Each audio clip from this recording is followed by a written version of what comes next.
नमस्कार, डेली 24 भारत देख रहे हैं आप। मैं हूं आपके साथ साहिल धुलिया। बुलेटिन की शुरुआत करेंगे। सांसद खेल महोत्सव के समापन अवसर पर मुख्यमंत्री विष्णुदेव साय ने कार्यक्रम की सफलता और इसके महत्व पर प्रकाश डाला। उन्होंने कहा कि इस महोत्सव का समापन आज हो रहा है और इसे पूरे देश के 200 से अधिक संसदीय क्षेत्रों में आयोजित किया गया। तो इस अवसर पर प्रधानमंत्री ने भी समापन समारोह को संबोधित किया और मुख्यमंत्री ने बताया कि इस खेल महोत्सव का मुख्य उद्देश्य खिलाड़ियों को एक व्यापक मंच प्रदान करना है, जिससे युवा प्रतिभाएं अपनी क्षमता और कौशल को प्रदर्शित कर सकें। उन्होंने ये भी कहा कि इस तरह के आयोजन से अच्छे और उत्कृष्ट खिलाड़ी निकलेंगे, जो भविष्य में खेलों में देश का नाम ऊंचा करेंगे। कार्यक्रम में न केवल खेल के प्रति उत्साह बढ़ाया, बल्कि युवाओं को प्रेरित करने और उन्हें खेलों के क्षेत्र में सक्रिय रूप से भाग लेने के अवसर भी दिए। आज सांसद खेल महोत्सव का समापन हो रहा है और पूरे देश में 200 से ज्यादा संसदीय क्षेत्र में ये कार्यक्रम संपन्न हो रहा है और समापन समारोह को हमारे देश के यशस्वी प्रधानमंत्री श्री नरेंद्र मोदी जी ने संबोधित किया है। बहुत ही प्रेरक उनका उद्बोधन हमारे खिलाड़ियों के लिए रहा है और निश्चित रूप से इस खेल महोत्सव के माध्यम से आने वाले समय में हमारे देश में जो खेल के जगत में टैलेंट है उनको एक मंच मिला है, उनको खेलने का अवसर मिला है और आगामी वर्षों में जैसे कॉमनवेल्थ गेम का आयोजन होने जा रहा है देश में और ओलंपिक के लिए भी देश ने निवेदन लगाया है, तो ये सब के लिए अच्छे खिलाड़ी इस खेल महोत्सव के माध्यम से मिलेंगे। और आज बड़ा सौभाग्य का विषय है कि यहाँ हमारे रायपुर के लोकप्रिय सांसद श्री बृजमोहन अग्रवाल जी, जिन्होंने 4 महीने तक इस आयोजन को चलाया, अगस्त से शुरू होकर आज 25 दिसंबर को इसका समापन हो रहा है। वहीं भोपाल में कैबिनेट मंत्री गोविंद सिंह ने अपने 2 साल के कार्यकाल का विवरण साझा किया। उन्होंने बताया कि राशन कार्ड धारकों को राशन आसानी से मिल सके, इसके लिए कई कदम उठाए गए हैं। इसके तहत 26 जनवरी और 2 अक्टूबर को राशन प्राप्त करने वाले लोगों के नामों का ग्राम सभा में सार्वजनिक वाचन किया जाएगा। लगभग 93% लोगों की KYC पूरी की जा चुकी है और राशन उपभोक्ताओं के लिए नॉमिनी बनाने की प्रक्रिया भी शुरू की गई है। पात्रता पर्चियों के मामले में अब तक 14 लाख नई पर्चियां तैयार की जा चुकी हैं और नई पर्चियां लगातार बनती जा रही हैं। इससे मध्य प्रदेश के नागरिक किसी भी समय राशन प्राप्त कर सकते हैं। राज्य से बाहर रहने वाले लगभग 39,000 परिवार भी राशन ले पा रहे हैं। उज्ज्वला योजना के अंतर्गत अब तक 6 करोड़ से ज़्यादा गैस सिलेंडर वितरित किए जा चुके हैं। खासकर लाडली बहनों के लिए गैस केवल 450 रुपये में उपलब्ध कराई जा रही है। शहरी क्षेत्रों में घर घर पाइपलाइन के माध्यम से गैस की सुविधा पहुंचाई जा रही है, जिससे सस्ती और सुरक्षित गैस उपलब्ध हो सके। राशन वितरण को और आसान बनाने के लिए आपका राशन आपके घर योजना के तहत हर घर राशन पहुँचाया जा रहा है। धान उगाने वाले किसानों को प्रोत्साहन राशि भी प्रदान की गई है। इसके साथ ही उपभोक्ता विवादों को हल करने की व्यवस्था भी की गई है।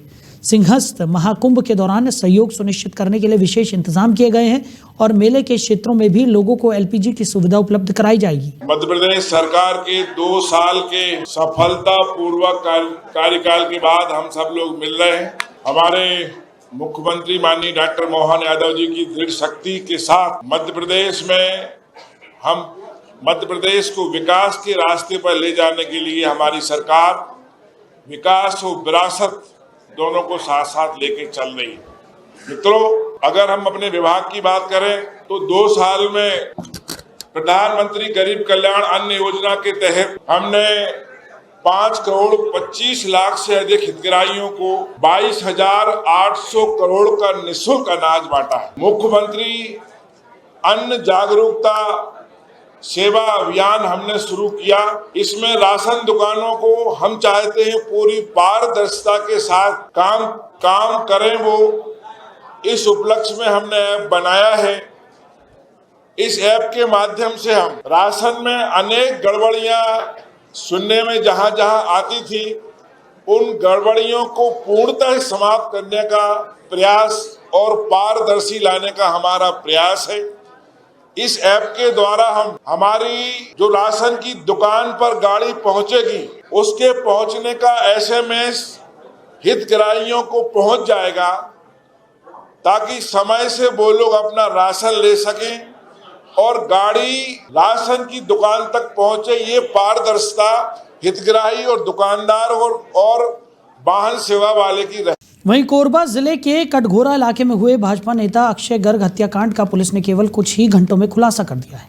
इस गंभीर मामले में 3 आरोपियों को गिरफ्तार किया गया है, जबकि एक ऐसा किशोर भी हिरासत में लिया गया है जो कानून से संघर्ष में था। प्रारंभिक जांच में हत्या के पीछे व्यवसायिक और राजनीतिक रंजिश प्रमुख वजह के रूप में सामने आई है। पुलिस के अनुसार 23 दिसंबर की सुबह अक्षय गर्ग अपने ठेकेदारी कार्य से संबंधित काम के लिए ग्राम कटोरी नगोई स्थित सड़क निर्माण साइट पर गए थे। करीब सुबह 10 बजे 4 पहिया वाहन में सवार होकर आए आरोपियों ने उन पर लोहे की धारदार टंगिया और चाकू से हमला कर दिया। हमले में उनके सिर, पेट और हाथ में गंभीर चोटें आई। परिवार के लोग उन्हें तुरंत अस्पताल ले गए, लेकिन डॉक्टरों ने उन्हें मृत घोषित कर दिया। इस मामले में एक किशोर को भी हिरासत में लिया गया है जो आरोपियों के साथ जुड़ा हुआ था। पुलिस ने आरोपियों की निशानदेही पर हत्या में इस्तेमाल किए गए लोहे की टंगिया, चापड़, 4 पहिया वाहन, मोबाइल फोन और घटना के समय पकड़े गए और पहने गए कपड़े जब्त कर लिए हैं। जांच में यह भी पता चला है कि एक दिन पहले ही आरोपियों ने उनकी हत्या का प्रयास किया था, लेकिन वो असफल रहे थे। पुलिस की जांच में हत्या के पीछे 3 मुख्य कारण सामने आए हैं। पहला, ठेकेदारी से जुड़ी व्यावसायिक प्रतिस्पर्धा। दूसरा, पूर्व जनपद चुनाव से जुड़ी राजनीतिक रंजिश। और तीसरा, क्षेत्र में सामाजिक और राजनीतिक प्रभाव को लेकर टकराव। अभी सभी आरोपियों को न्यायिक रिमांड पर भेज दिया गया है और पुलिस आगे की जांच पड़ताल कर रही है ताकि पूरी साजिश का पता लगाया जा सके। कटघोरा पुलिस के द्वारा चटका पुलिस सहायता केंद्र के अंतर्गत जो हमारी FIR क्रमांक 425/25 दर्ज हुई थी, इसके अंदर अक्षय गर्ग जो कि रोड के ठेकेदार थे और एक PDC मेंबर थे, उनकी अज्ञात हमलावरों ने टंगिया और चाकू से हत्या कर दी थी। उसके अंदर पुलिस ने 3 आरोपियों को और एक विधि से संघर्षरत बालक को गिरफ्तार कर लिया है। उनके खिलाफ विधिवत प्रक्रिया की जा रही है। पुलिस ने घटना में प्रयुक्त वाहन, आला जरब जिसको हथियार बोलते हैं, और अन्य साक्ष्य हमने रिकवर कर लिया है। इनकी पहचान कार्यवाही करवाई जा रही है प्रत्यक्षदर्शियों के द्वारा और इनको जेल दाखिल कर अग्रिम कार्रवाई। अभी तक जो हमको पूछताछ में स्पष्ट हुआ है उसके जो एक कारण वो व्यावसायिक प्रतिद्वंदता थी। दूसरा, जो आरोपी है उसने इनके खिलाफ PDC का चुनाव लड़ा था, इसमें वो हार गया था और उसके चलते भी एक मनमुटाव की स्थिति निर्मित हुई थी। वहीं कांकेर जिले के आमाबेड़ा में हुई हिंसा और कथित धर्मांतरण के विरोध में बुधवार को धमतरी में सर्व हिंदू समाज ने बंद का आह्वान किया। इस बंद को शहर के सभी वर्गों का व्यापक समर्थन मिला, जिससे बंद पूरी तरह सफल रहा। तो शहर में सर्व हिंदू समाज के सदस्य, चैम्बर ऑफ कॉमर्स और कैट के प्रतिनिधि मिलकर जनता के बीच गए और लोगों से अपनी दुकानें और व्यवसाय बंद रखने की अपील की। धमतरी में बंद के दौरान लोग सड़कों पर उतरकर एकजुटता दिखाते हुए नजर आए। इसके बाद धर्मांतरण और कांकेर की घटना के विरोध में SDM कार्यालय पहुंचकर ज्ञापन सौंपा गया। सर्व हिंदू समाज के पदाधिकारियों का कहना है कि अब हिंदू समाज पूरी तरह जागरूक हो गया है और समाज के लोग जात पात के भेदभाव को भूलकर धर्म की रक्षा के लिए एकजुट हो रहे हैं। उन्होंने कहा कि इस एकता से विरोधियों को चिढ़ महसूस हो रही है। इस घटना ने शहर में हिंदू समाज की एकजुटता और संगठन की शक्ति को उजागर किया है। साथ ही ये संदेश दिया है कि धर्म और सामाजिक मूल्य की सुरक्षा के लिए लोग किसी भी हद तक एक साथ खड़े होने को तैयार हैं। वहीं छतरपुर में एक सनसनीखेज घटना सामने आई है, जिसमें पन्ना से इंदौर जा रही नफीस बस के ड्राइवर को राष्ट्रीय राजमार्ग नेशनल हाईवे 39 पर टोरिया गांव के पास रोककर बदमाशों ने बेरहमी से पीटा। बस में सवार यात्रियों में दहशत फैल गई और कई लोग ड्राइवर की मदद के लिए आगे आए, लेकिन बदमाशों ने उनके साथ भी मारपीट की। इस हिंसा के कारण सड़क पर करीब 1 किलोमीटर लंबा जाम लग गया, जिसमें बस और अन्य वाहन घंटों तक फंसे रहे। घटना की कवरेज कर रहे डेली 24 भारत के संवाददाता के साथ भी बदमाशों ने कैमरा बंद कराने की कोशिश की। इस पूरी घटना से स्थानीय लोगों में डर और बेचैनी का माहौल बन गया। बमिठा थाना क्षेत्र की यह घटना पुलिस की जांच में है और अधिकारी मामले की गंभीरता को देखते हुए आरोपियों की पहचान कर उन्हें गिरफ्तार करने की कोशिश में है। यह घटना छतरपुर में बढ़ते अपराध और सड़क सुरक्षा के मुद्दे को भी उजागर करती है। यात्रियों और आम जनता की सुरक्षा के लिए पुलिस द्वारा जल्द कदम उठाना आवश्यक माना जा रहा है। वहीं मुंगेली में आज सर्व समाज छत्तीसगढ़ के आह्वान पर बंद को व्यापक समर्थन मिला। Chhattisgarh chamber of commerce and industries ने कांकेर जिले के आमाबेड़ा क्षेत्र में हुए धर्मांतरण विवाद, जनजातीय समुदाय पर हमले और प्रशासनिक पक्षपात के विरोध में शहर के व्यापारियों और नागरिकों से अपने प्रतिष्ठान बंद रखने की अपील की थी। चैम्बर ने विशेष रूप से अस्पताल, एम्बुलेंस सेवा और दवा की दुकानों जैसी जरूरी सेवाओं को इस बंद से बाहर रखा, जबकि अन्य सभी दुकानों और व्यवसायों को शाम 4 बजे तक बंद रखने का सुझाव दिया गया। इस अपील का लोगों ने व्यापक समर्थन भी किया और मुंगेली के अधिकांश व्यावसायिक प्रतिष्ठान बंद रहे, जिससे बंद पूरी तरह सफल रहा। इस बंद ने यह स्पष्ट संदेश दिया है कि समाज इन घटनाओं के प्रति गंभीर है और सभी वर्ग एकजुट होकर अपनी आवाज़ उठा रहे हैं। नागरिकों और व्यापारियों की सक्रिय भागीदारी ने यह दिखाया है कि समाज प्रशासनिक भेदभाव और किसी भी प्रकार के अत्याचार के खिलाफ एकजुट है और ऐसी घटनाओं को सहन नहीं करेगा। इस घटना की मैं पूर्ण निंदा करता हूं और इस प्रकार की पुनरावृत्ति हमारे छत्तीसगढ़ में नहीं होनी चाहिए। और अब लगातार देख रहे हैं कि ऐसा अनहोनी घटना आए दिन छत्तीसगढ़ में हो रही है, तो मैं चाहूँगा कि इसके बारे में निष्पक्ष जांच होनी चाहिए और इसमें कड़ी से कड़ी कार्रवाई, जो भी दोषी व्यक्ति है उसमें कड़ी कार्रवाई होनी चाहिए। पूरे छत्तीसगढ़ में सभी इकाइयों ने बंद का आह्वान का समर्थन किया है और मुंगेली में ये बंद का अभूतपूर्व बंद रहा है। पूरे दुकानें करीब सभी बंद ही का समर्थन कर रहे हैं और हमारा ये है कि जो छत्तीसगढ़ में पहले जिस तरह से भाईचारा सद्भाव से लोग रहते आ रहे हैं, उसी तरह की भाईचारा सद्भाव की स्थिति बनी रहे। कोई भी समाज किसी भी जाति वर्ग विशेष के बारे में कोई भी किस्म का वो ना हो, सद्भाव आपसी सद्भाव बना रहे। वहीं भोपाल से गौरवपूर्ण खबर सामने आई है। Sai national centre of excellence Bhopal की खिलाड़ी पूजा, जो मिडिल डिस्टेंस रनिंग में उत्कृष्ट प्रदर्शन करती है, अमेरिका में होने वाले world athletics cross country championship में भारत का प्रतिनिधित्व करने के लिए पूरी तरह तैयार है। पूजा ने अपनी कठिन मेहनत, लगन और प्रतिभा के बल पर भारत के सबसे होनहार एथलेटिक्स खिलाड़ियों में अपनी पहचान बनाई है। एक साधारण ग्रामीण पृष्ठभूमि से निकलकर उन्होंने अंतर्राष्ट्रीय स्तर पर अपनी जगह बनाने तक का प्रेरणादायक सफ़र तय किया है। उनके सफ़र ने न केवल खेल जगत में बल्कि समाज के लिए भी प्रेरणा का स्रोत बनकर उभरा है। तो साई NCOE भोपाल इस उपलब्धि को लेकर गर्व महसूस कर रहा है और केंद्र के अधिकारियों ने पूजा को आगामी प्रतियोगिता के लिए ढेरों शुभकामनाएं दी हैं। उनकी सफलता से ये स्पष्ट होता है कि मेहनत, समर्पण और दृढ़ इच्छा शक्ति से किसी भी खिलाड़ी के लिए वैश्विक मंच तक पहुंचने का सपना सच किया जा सकता है। उधर भोपाल में सेंट्रल जेल के एक कैदी की संदिग्ध परिस्थितियों में मौत हो गई। जेल में अचानक उसकी तबीयत बिगड़ने पर उसे तुरंत अस्पताल ले जाया गया, लेकिन डॉक्टरों ने उसे मृत घोषित कर दिया। इस सूचना के बाद गांधीनगर थाना की पुलिस टीम अस्पताल पहुंची और शव को पोस्टमार्टम के लिए भेजकर मामले की जांच शुरू कर दी। पुलिस के अनुसार ये कैदी नाबालिग से दुष्कर्म के मामले में जेल में बंद था। ये मामला लगभग 7 महीने पहले दर्ज किया गया था। मौत के कारणों का पता लगाने के लिए पुलिस ने मर्ग कायम किया है और मामले की गहन जांच की जा रही है। घटना की संदिग्ध परिस्थितियों ने प्रशासन और समाज में चिंता का माहौल पैदा कर दिया है। वहीं भोपाल से राजनीतिक खबर है कि समाजवादी पार्टी ने मध्य प्रदेश में अपने संगठन को और अधिक मजबूत और प्रभावी बनाने के उद्देश्य से प्रदेश प्रभारी का महत्वपूर्ण निर्णय लिया है। पार्टी के राष्ट्रीय अध्यक्ष और पूर्व मुख्यमंत्री ने इस दिशा में संगठन विस्तार और बेहतर संचालन सुनिश्चित करने के लिए एटा लोकसभा क्षेत्र के सांसद को मध्य प्रदेश का प्रभारी नियुक्त किया है। इस नियुक्ति से पार्टी के संगठनात्मक ढांचे को नई गति मिलने की उम्मीद है। नए प्रभारी के नेतृत्व में राज्य में सदस्यता विस्तार, सक्रियता बढ़ाने और पार्टी कार्यकर्ताओं के समन्वय को और मजबूत किया जाएगा। इससे समाजवादी पार्टी के राजनीतिक और सामाजिक प्रभाव को मध्य प्रदेश में और सुदृढ़ बनाने में मदद मिलने की संभावना है। ये कदम पार्टी की रणनीति और राज्य में उसकी सक्रियता को बढ़ाने की दिशा में एक अहम पहल माना जा रहा है। मध्य प्रदेश के छतरपुर जिले से सोशल मीडिया पर एक वीडियो तेजी से वायरल हो रहा है, जो चर्चाओं का मुख्य विषय बना हुआ है। वीडियो में दावा किया जा रहा है कि छतरपुर जिला जेल में कैदियों के परिजनों से जेल में सामान भिजवाने के नाम पर अवैध वसूली की जा रही है। अधिकारियों और जेल कर्मियों पर आरोप है कि जेल में तैनात सुरक्षाकर्मी कथित रेट लिस्ट के अनुसार कैदियों तक सामान पहुंचाने के बदले मनमाने दाम वसूल रहे हैं। वीडियो में यह भी बताया गया है कि जेल की कैंटीन में बैठी एक महिला जेलर की एजेंट बनकर कार्य कर रही हैं। वीडियो की बातचीत में साफ तौर पर यह सुनाई दे रहा है कि कैदियों तक सामान पहुंचाने के लिए अलग अलग दरें निर्धारित की गई हैं और उनका पूरा विवरण परिजनों को दिया जा रहा है। इस मामले ने जेल प्रशासन की कार्यप्रणाली पर सवाल खड़े कर दिए हैं और सोशल मीडिया पर इसे लेकर बड़ी चर्चा हो रही है। लोगों की चिंता बढ़ रही है कि जेल में पारदर्शिता और व्यवस्था की कमी का लाभ उठाकर अवैध वसूली की घटनाएं हो रही हैं। वहीं मध्य प्रदेश के छिंदवाड़ा जिले में भ्रष्टाचार के खिलाफ एक बड़ी कार्रवाई हुई है। जबलपुर लोकायुक्त की टीम ने शिक्षा विभाग के एक अधिकारी को रिश्वत लेते हुए रंगे हाथों गिरफ्तार किया। अमरवाड़ा में तैनात ब्लॉक एकेडमिक कोऑर्डिनेटर और 10,000 रुपये की रिश्वत लेते हुए उसे पकड़ा गया। जानकारी के अनुसार यूनिक पब्लिक स्कूल के संचालक ने लोकायुक्त में शिकायत दर्ज कराई थी कि अधिकारी उनके स्कूल से जुड़ी CM हेल्पलाइन की शिकायत को बंद कराने के एवज में पैसे मांग रहे थे। शिकायत की पुष्टि होने के बाद लोकायुक्त की टीम ने मंगलवार शाम को जाल बिछाया। जैसे ही अधिकारी ने छिंदवाड़ा के चक्कर रोड स्थित ICH के पास शिकायतकर्ता से 10,000 रुपये स्वीकार किए। लोकायुक्त की टीम ने उन्हें मौके पर ही गिरफ्तार कर लिया। गिरफ्तारी के दौरान अधिकारी के हाथ गुलाबी पड़ गए, जो रिश्वत लेने का स्पष्ट प्रमाण माना गया।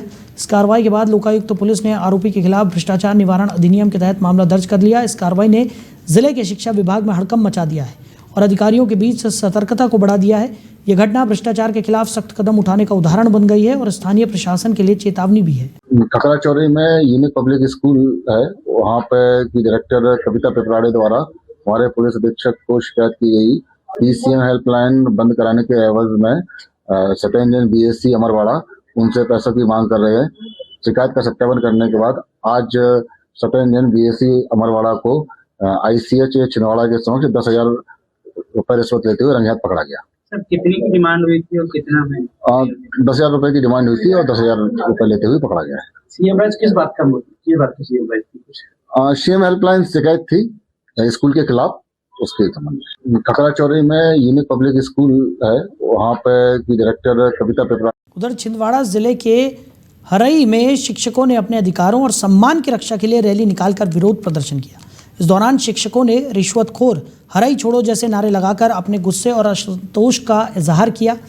रैली के बाद शिक्षकों का जत्था तहसील कार्यालय पहुंचा और तहसीलदार को ज्ञापन सौंपकर अपनी मांगों को स्पष्ट रूप से रखा। शिक्षकों का आरोप है कि विकासखंड शिक्षा अधिकारी प्रकाश कालमवे शिक्षकों को प्रताड़ित करते हैं और उन्हें दबाव डालकर निर्माण कार्यों के लिए चंदा वसूलते हैं।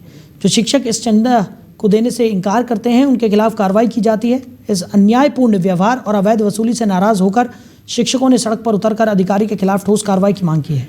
इस विरोध प्रदर्शन में बड़ी संख्या में शिक्षक शामिल थे, जिन्होंने एकजुट होकर प्रशासन के समक्ष अपनी आवाज़ उठाई। तो शिक्षकों का ये प्रदर्शन स्थानीय प्रशासन के लिए चेतावनी भी माना जा रहा है और उनके अधिकारों की सुरक्षा की आवश्यकता पर ध्यान केंद्रित करने की मांग को उजागर करता है। वहीं छिंदवाड़ा से एक महत्वपूर्ण खबर सामने आई है। 23 और 24 दिसंबर को सोशल मीडिया पर वायरल खबरों के अनुसार अमरवाड़ा में प्रतिनियुक्ति पर तैनात एक माध्यमिक शिक्षक जो BSc के पद पर कार्यरत थे को लोकायुक्त की टीम ने 10,000 रुपये की रिश्वत लेते हुए रंगे हाथों पकड़ा। ये कार्य न केवल शासकीय सेवक के सिविल सेवा आचार नियमों के खिलाफ है, बल्कि गंभीर कदाचार और आपराधिक व्यवहार की श्रेणी में भी आता है। इस घटना के बाद कलेक्टर ने तत्काल कार्रवाई करते हुए अधिकारी को निलंबित कर दिया। निलंबन की अवधि के दौरान उनका मुख्यालय विकासखंड शिक्षा अधिकारी कार्यालय छिंदवाड़ा रहेगा। इस कदम का उद्देश्य न केवल भ्रष्टाचार के खिलाफ सख्त संदेश देना है, बल्कि प्रशासन में अनुशासन और पारदर्शिता सुनिश्चित करना भी है।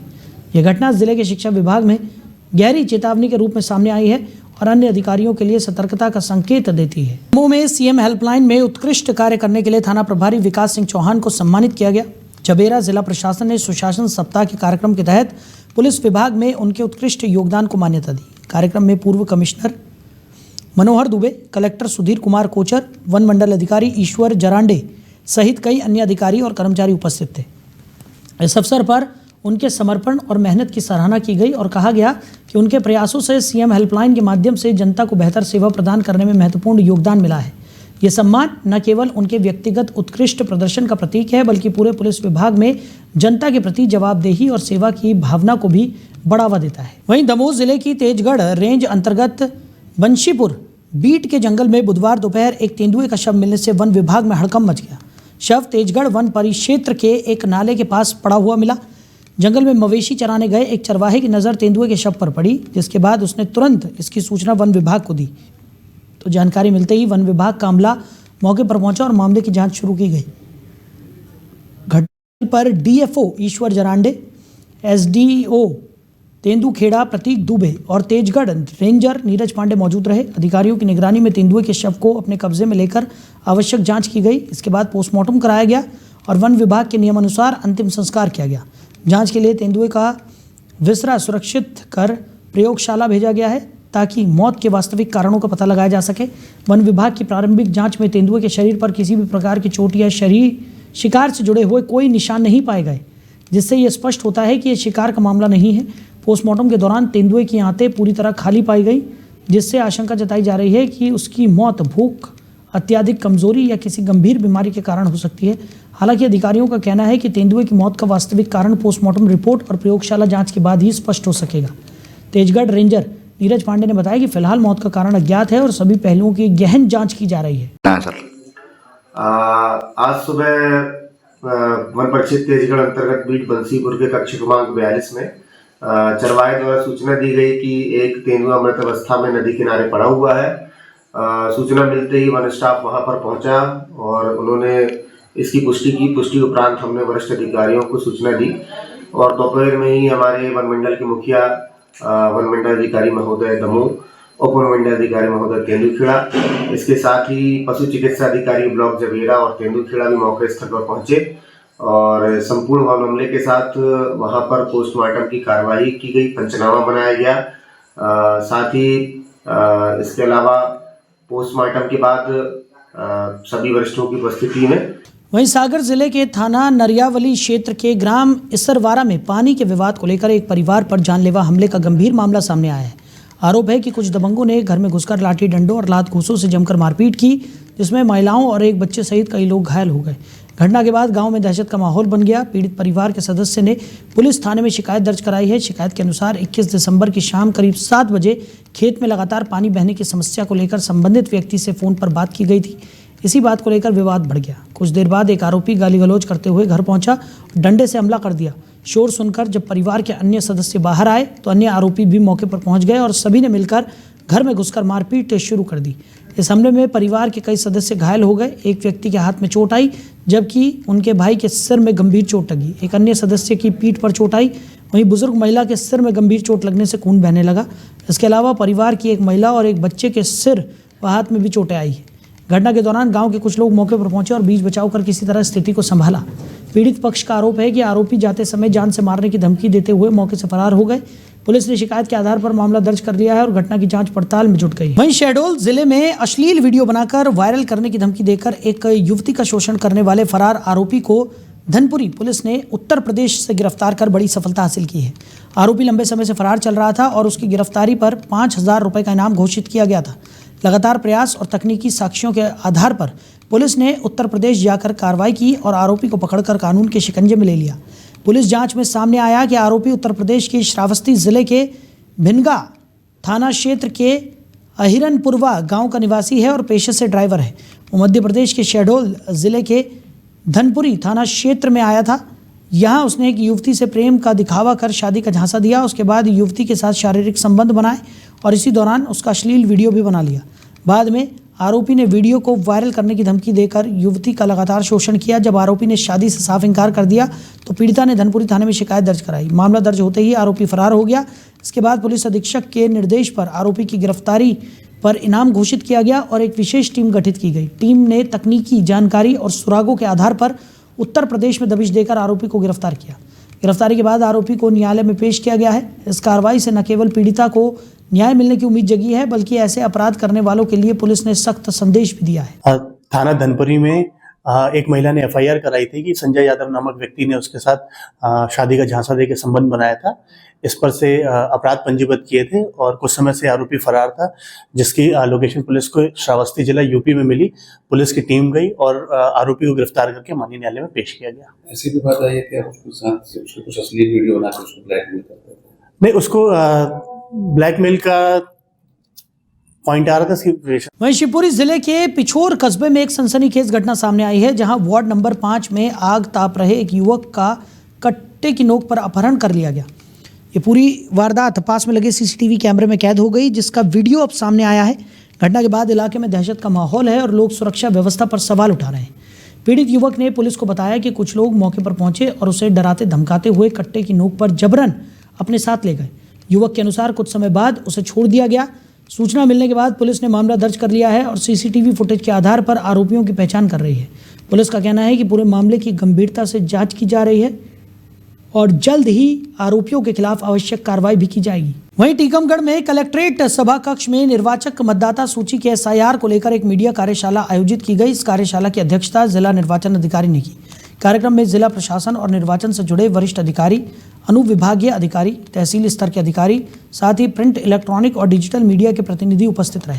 कार्यशाला के दौरान मीडिया को जानकारी दी गई कि भारत निर्वाचन आयोग के निर्देशों के अनुसार जिले में निर्वाचक मतदाता सूची का विशेष गहन पुनर्निरीक्षण कार्य किया गया है।